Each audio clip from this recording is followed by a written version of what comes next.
بسم اللہ الرحمن الرحیم۔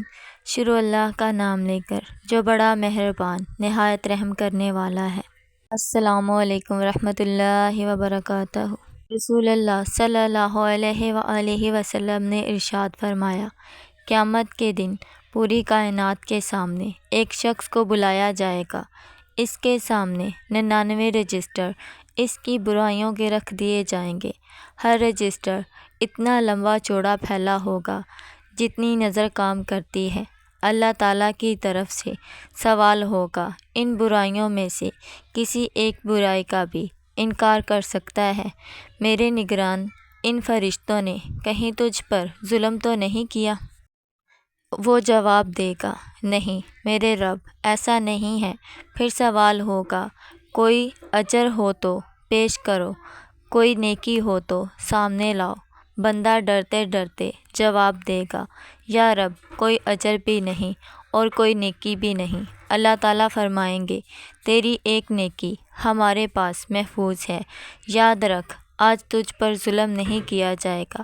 چنانچہ ایک کاغذ کا ٹکڑا نکالا جائے گا، اس میں لکھا ہوگا، اشہد ان لا الہ الا اللہ واشہد ان محمدًا عبدہ ورسولہ۔ بندہ عرض کرے گا، یا اللہ، ان بڑے بڑے گناہوں کے انبار کے سامنے اس ٹکڑے کی کیا حیثیت ہے؟ جواب ملے گا، آج تجھ پر ظلم نہیں ہوگا۔ چنانچہ گناہوں کے وہ بڑے بڑے رجسٹر ترازو کے ایک پلڑے میں رکھ دیے جائیں گے اور کاغذ کا ٹکڑا دوسرے پلڑے میں رکھ کر وزن کیا جائے گا تو وہ کلمے والا پلڑا بھاری ہو جائے گا۔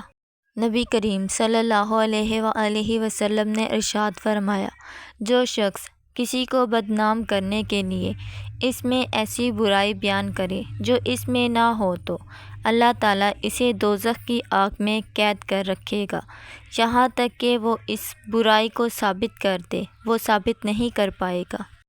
نبی کریم صلی اللہ علیہ وآلہ وسلم نے ارشاد فرمایا، 3 لوگوں کے بارے میں مت پوچھو کہ ان کو کتنی سخت سزا ہوگی۔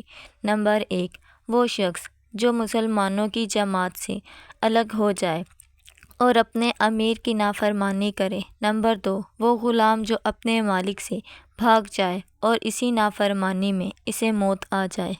نمبر 3، وہ عورت جس کا خاوند اس کو ضروریات اور خرچ دے کر کہیں چلا جائے اور وہ اس کے مال میں اپنی غفلت کے ساتھ خیانت کرے۔